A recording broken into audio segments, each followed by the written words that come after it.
الحمد لله نحمده ونستعينه ونستغفره ونؤمن به ونتوكل عليه ونعوذ بالله من شرور أنفسنا ومن سيئات أعمالنا من يهده الله فلا مضل له ومن يضلله فلا هادي له وأشهد أن لا إله إلا الله وحده لا شريك له وأشهد أن سيدنا وسندنا ونبينا ومولانا محمدا عبده ورسوله صلى الله تعالى عليه وعلى آله وأصحابه وبارك وسلم تسليما كثيرا أما بعد فأعوذ بالله من الشيطان الرجيم بسم الله الرحمن الرحيم والعصر إن الإنسان لفي خسر إلا الذين آمنوا وعملوا الصالحات وتواصوا بالحق وتواصوا بالصبر آمنت بالله صدق الله مولانا العظيم وصدق رسوله النبي الكريم ونحن على ذلك من الشاهدين والشاكرين والحمد لله رب العالمين. بزرگان محترم اور برادران عزیز، السلام علیکم ورحمۃ اللہ وبرکاتہ. سورہ عصر کی تفسیر کا بیان کچھ عرصے سے شروع کیا ہوا ہے، بیچ میں وقفے آتے رہے. حاصل اس صورت کا یہ ہے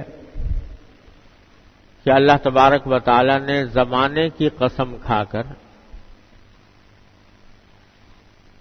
یعنی وقت کی قسم کھا کر، وقت کو گواہ بنا کر یہ بات فرمائی ہے کہ انسان بڑے خسارے میں ہے، بڑے گھاٹے میں ہے،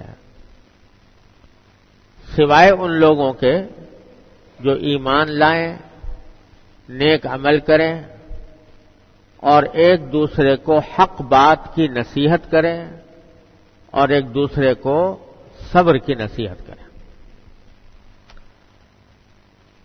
جیسا میں نے پہلے بیانات میں عرض کیا تھا، انسان کو خسارے میں اس لیے قرار دیا ہے کہ اس کی عمر جو ہے وہ ایک سرمایہ ہے اس کا، وہ ہر آن گھٹ رہی ہے. تو سرمایہ اگر گھٹے تو اسی کا نام خسارہ ہے. ہاں، اگر سرمایہ اس طرح گھٹے کہ اس کی جتنا گھٹا ہے اس کے بدلے میں اس سے کوئی اچھی چیز مل جائے تو یہ فائدہ ہے. جب کوئی تجارت کرتا ہے تو سرمایہ اگر گھٹتا ہے، یعنی جو کچھ سامان بیچنے کے لیے لایا وہ کسی نے خرید لیا، اس کے بدلے میں دوسرے پیسے آ گئے تو نفع ہو گیا. لیکن اگر آیا کچھ نہیں اور سرمایہ جاتا ہی رہا، گھٹتا ہی رہا، تو اسی کا نام خسارہ ہے، اسی کا نام نقصان ہے. تو انسان کی زندگی کے لمحات بھی ایک اس کا سرمایہ ہے. ان کا جو لمحہ بھی گزر رہا ہے وہ گھٹ رہا ہے، سرمایہ گھٹ رہا ہے. ہاں، البتہ اگر کوئی شخص اس گھٹتے ہوئے سرمایہ کے بدلے میں کوئی اچھی چیز حاصل کر لے تو یہ فائدہ ہے. تو قرآن نے فرمایا کہ اگر اس خسارے سے بچنا چاہتے ہو تو 4 باتیں ہیں: ایمان، عمل صالح یعنی نیک عمل، اور تیسرے حق بات کی نصیحت کرنا اور صبر کی نصیحت کرنا. یہ 4 باتیں ہیں. یہ اگر پوری کر لو گے تو یہ گھاٹا ختم ہو جائے گا، اس کے بدلے میں نفع آ جائے گا. تو ان میں سے 2 باتوں کا بیان پچھلے بیانات میں ہوا ہے، ایمان اور عمل صالح کا. اللہ تعالیٰ اپنے رحمت سے ہم سب کو اس کی توفیق عطا فرمائے. بات چل رہی تھی آخری دو باتوں کی، یعنی حق کی نصیحت اور صبر کی نصیحت، اور بتلانا یہ مقصود ہے کہ انسان کی کامیابی کے لیے صرف اتنا کافی نہیں ہے کہ وہ خود نیک بن جائے، بلکہ اس کے ذمے یہ بھی ہے کہ وہ دوسروں کو بھی نیک بنانے کی کوشش کرے۔ اب یہ کوشش کرنا یعنی دوسرے کو دعوت دینا، دوسرے کو تبلیغ کرنا، دوسرے کو اللہ تعالیٰ کے احکام پہنچانا اور اس احکام پر عمل درآمد کی نصیحت کرنا، یہ تبلیغ کہلاتا ہے اور دعوت کہلاتا ہے۔ اس کے مختلف درجات ہیں، یعنی بعض مرتبہ یہ تبلیغ فرض ہے، فرض عین، ہر انسان کے ذمے اتنا ہی ضروری ہے جتنا کہ اس کے لیے نماز پڑھنا ضروری ہے۔ بعض مرتبہ یہ فرض کفایہ ہے، اور بعض مرتبہ مسنون اور مستحب اور قابل اجر و ثواب ہے۔ یہ تین مختلف درجات ہیں اس کے۔ جہاں فرض عین ہے، یعنی ہر انسان کے، ہر مسلمان کے ذمے اسی طرح فرض ہے جیسے نماز پڑھنا فرض ہے، وہ صورت ہے جبکہ کسی شخص کو دوسرے پر اقتدار حاصل ہو۔ جن لوگوں پر اس کا اقتدار حاصل ہے، یعنی اس کی بات مانی جاتی ہے، اس کو ایک حاکم کی حیثیت حاصل ہے، تو اس کے ذمے فرض عین ہے کہ وہ اپنے جو ماتحت لوگ ہیں ان کو تبلیغ کرے، ان کو دعوت دے، ان کو نرمی سے بھی سمجھائے، اگر نرمی سے باز نہ آئے تو زبردستی بھی کرے ان کے اوپر، یہ بھی جائز ہے۔ وہ کون سی صورت جبکہ اقتدار حاصل ہو؟ جیسے ایک حاکم ہے، اس کو اقتدار حاصل ہے اپنے سارے ماتحتوں کے اوپر، تو اس کے ذمہ فرض ہے کہ وہ اگر کوئی برائی دیکھتا ہے تو اپنے ہاتھ سے اس کو روکے، کیونکہ اس کو اس بات کی قدرت حاصل ہے۔ اور اسی طرح کوئی محکمے کا سربراہ ہے، کسی محکمے کا سربراہ ہے، اس کے ذمے اس محکمے کو اور اس کے اندر جو اس کے ماتحت ہیں ان کو برائی سے روکنا اس کے ذمے فرض عین ہے، اگر نہیں روکے گا تو سخت گناہگار ہوگا۔ اور اسی طرح کوئی انسان اپنے گھر والوں کے اوپر اقتدار رکھتا ہے، جو کسی خاندان کا سربراہ ہوتا ہے، باپ ہے مثلا، اس کی اولاد ہے، اس کے اوپر اس کو اقتدار حاصل ہے، شوہر ہے، اس کو اپنی بیوی پر اقتدار حاصل ہے، تو بیوی بچوں پر جو اقتدار حاصل ہے وہاں پر بھی اس کو دین کی طرف لانا، دین کی بات ان کو پہنچانا اور ان کو برائی سے روکنا، یہ اس کے ذمے فرض عین ہے۔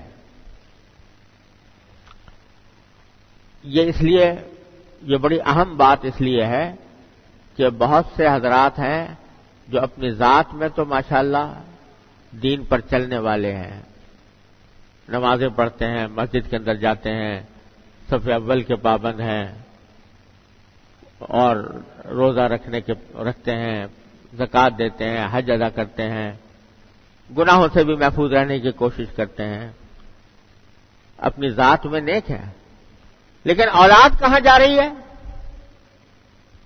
اور گھر والوں کا کیا حال ہے اس کی پرواہ نہیں۔ اگر اولاد نماز نہیں پڑھتی تو پرواہ نہیں، اگر اولاد غلط کاموں میں، ناجائز کاموں میں مبتلا ہے تو اس کی پرواہ نہیں۔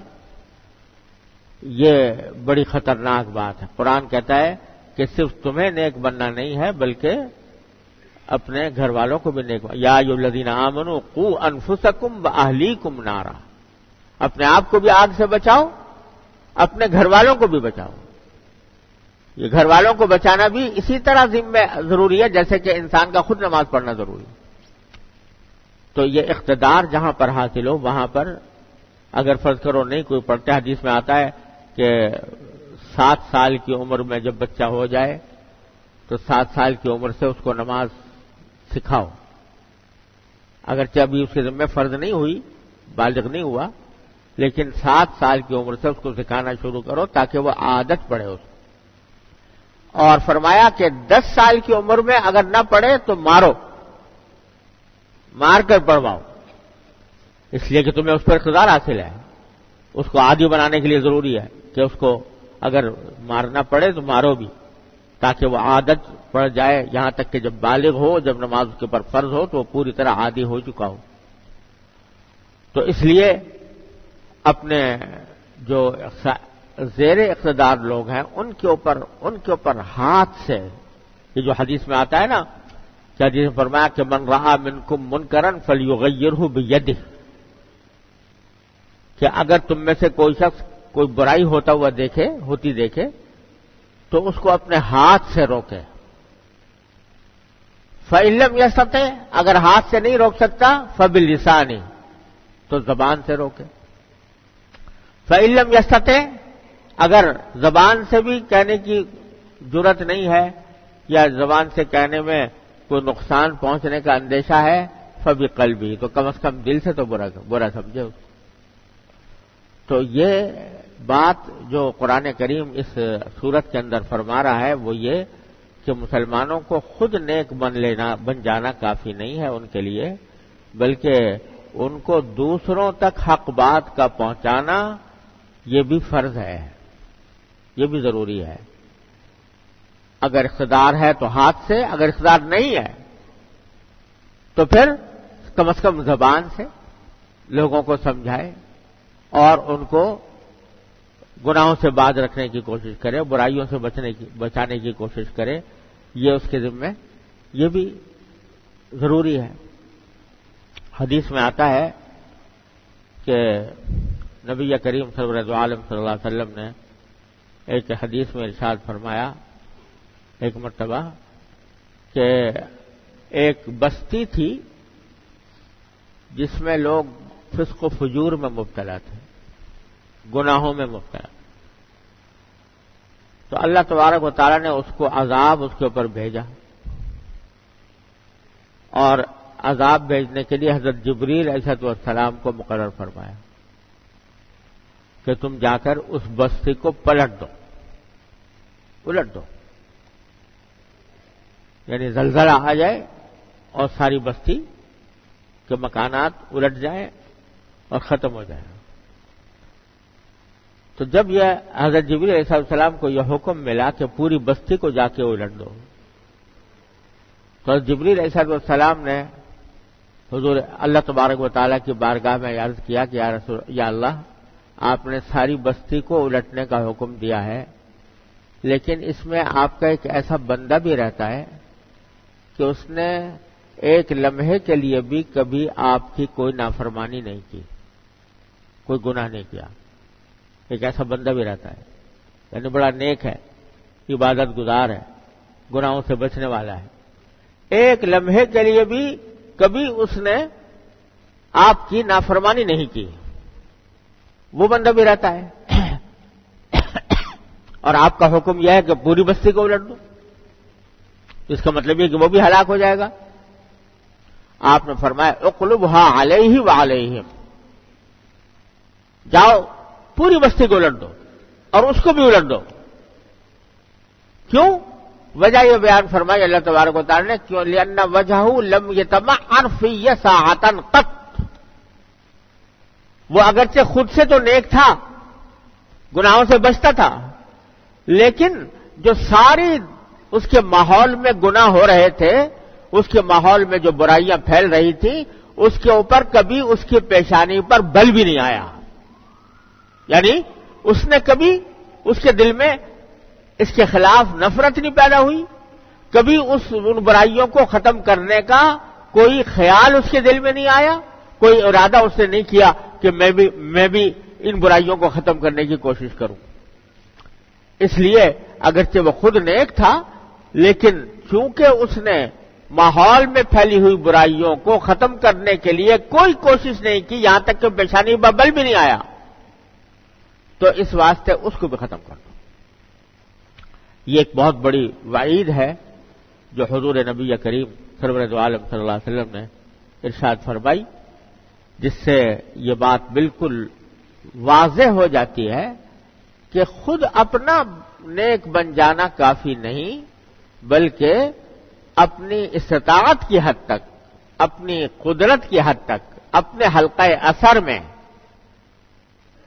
لوگوں کو برائیوں سے بچانا یہ بھی انسان کے ذمہ ضروری ہے۔ اب یہ جو 3 درجے بیان فرمائے ہیں نبی کریم صلی اللہ علیہ وسلم نے کہ یا تو ہاتھ سے روک دو یا زبان سے، ورنہ کم از کم دل میں اس کو برا سمجھو، یہ 3 درجے اس طرح ہے کہ علماء کرام نے اس کی تفصیل یہ بیان فرمائی کہ جو صاحبان اقتدار ہیں، جن کے ہاتھ میں طاقت ہے، ان کے ذمے تو یہ ہے کہ وہ ہاتھ سے روک دیں۔ جیسے اب حاکم ہے کوئی، تو حاکم کے پاس اقتدار ہے، وہ ایک حکم جاری کرے، کوئی برائی ہو رہی ہو اس کو وہاں سے ختم کر دے گا، اس کے ذمہ واجب ہے کہ وہ ایسا کرے، وہ نہیں کرے گا تو گناہگار ہوگا۔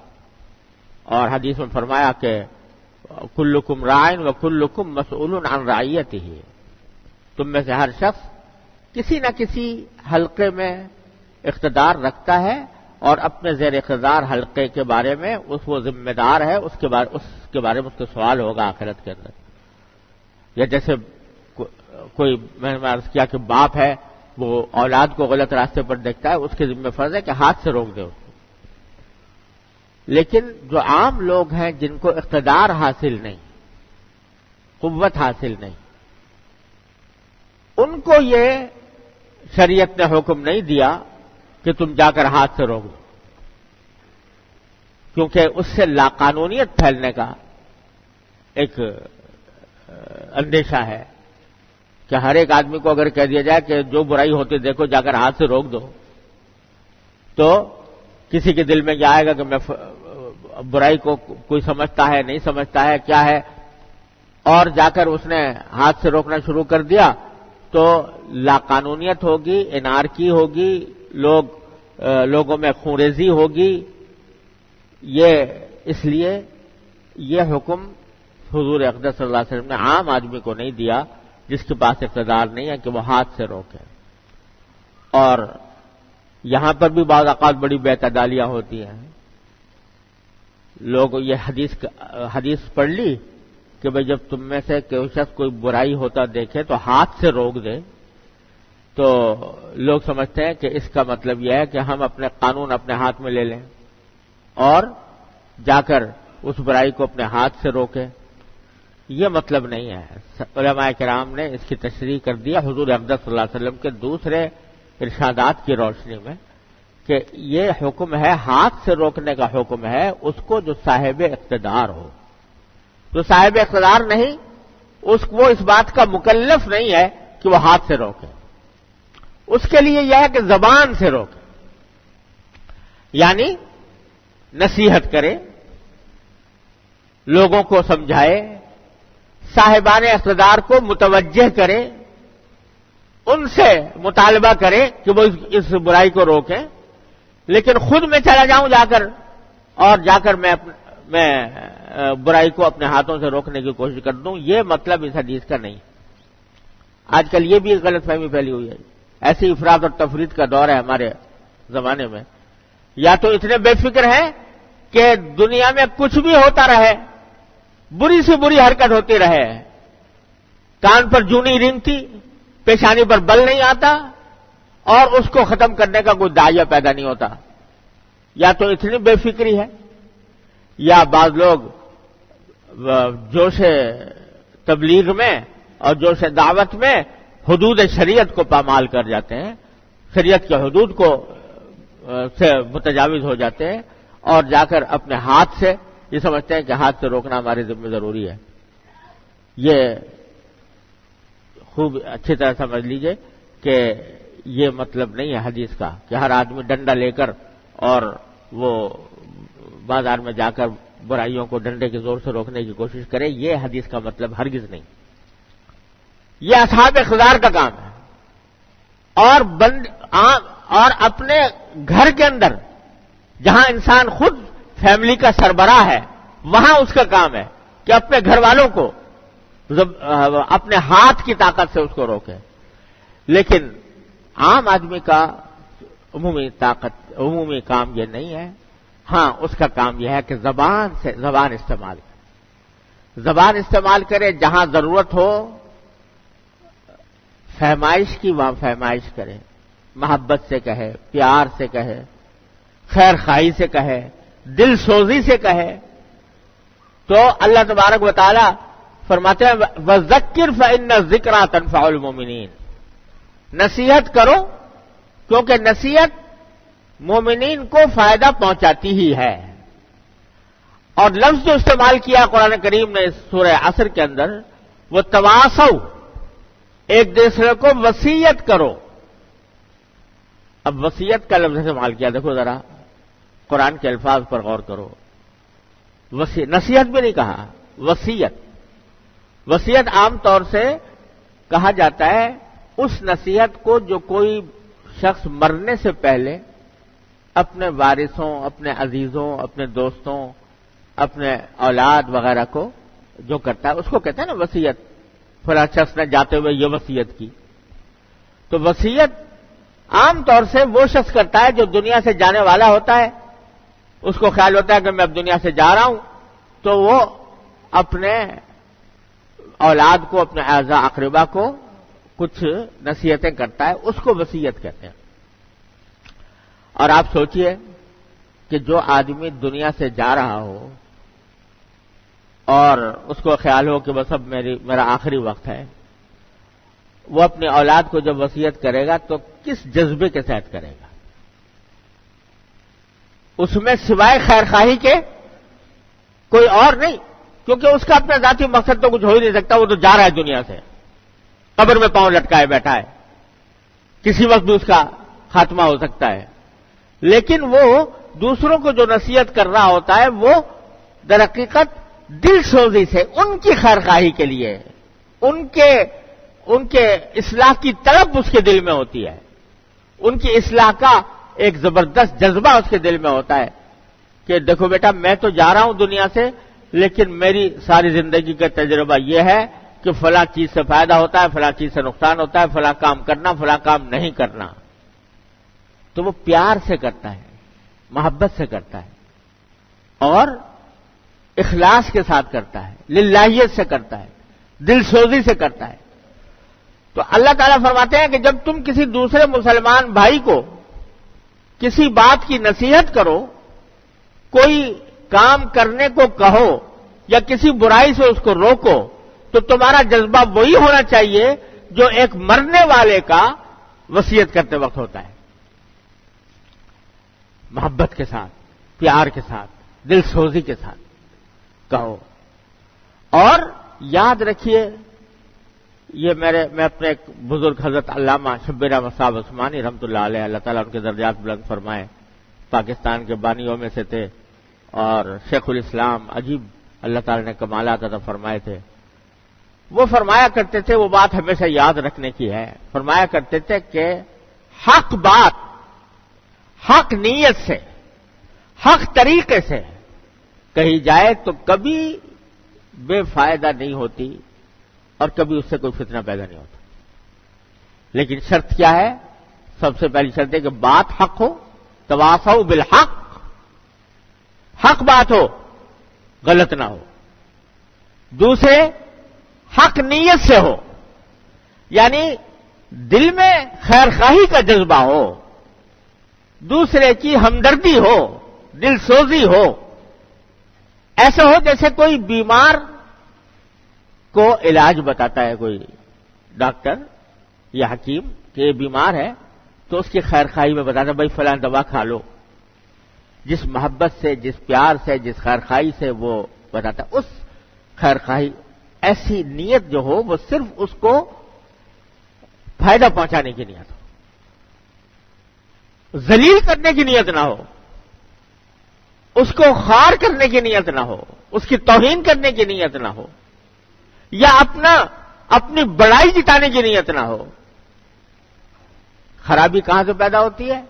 بات تو آپ حق کہہ رہے ہیں، لیکن دل میں شیطان یہ ڈالتا ہے کہ یہ بات میں ذرا مجمع کے سامنے کہوں گا تو لوگ کہیں کتنا حق گو آدمی ہے. اپنی حق گوئی کا سکہ بٹھانے کے لیے، اپنے حق گوئی کی تعریف حاصل کرنے کے لیے کہا جائے تو نیت خراب ہو گئی، وہ نیت حق نہ رہی، اس کا فائدہ نہیں پہنچے. یا دوسرے کو ذلیل کرنا ہو کہ ذرا اس لوگ دیکھیں میں آج اس کو ٹوکوں گا، برسر عام ٹوکوں گا، لوگوں کو پتہ چلے کہ یہ کتنے پانی میں ہے، تو اس کو ذلیل کرنے کی نیت ہو گئی. کتنا ہی خراب سے خراب انسان خراب سے خراب کام کر رہا ہو، آپ کو ذلیل کرنے کا حق نہیں پہنچتا. آپ کو حق یہ پہنچتا ہے کہ آپ اس کو سمجھائیں، آپ اس کو، ہاں اگر اس کا نقصان عام لوگوں کو پہنچ رہا ہے تو اس وقت موقع پر کچھ سختی کرنے کا بھی موقع آ جاتا ہے. لیکن عام طور سے جو برائیوں کو روکنے کا مطلب ہونا چاہیے وہ خیر خواہی ہونی چاہیے، ہمدردی ہونی چاہیے، پیار سے کریں، ڈانٹ کر نہ کریں، ذلیل کر کے نہ کریں. تنہائی میں جا کر اب دیکھو حضرت حسن حضرت حسین رضی اللہ تعالیٰ عنہما، اللہ تعالیٰ نے نواسا بنایا تھا نبی کریم صلی اللہ علیہ وسلم کا. ان کے بارے میں واقعہ آتا ہے کہ ایک مرتبہ وہ کہیں سفر میں جا رہے تھے تو دریا کے کنارے وضو کے لیے جانے کا اتفاق ہوا، تو وہاں ایک بڑے میاں تھے، یعنی بڑے عمر رسیدہ آدمی تھے. وہ وضو کر رہے تھے غلط سلط، یعنی وضو کے جو آداب ہیں، وضو کی جو سنتیں ہیں وہ پوری طرح ادا نہیں کر رہے تھے، ٹھیک سے وضو نہیں کر رہے تھے.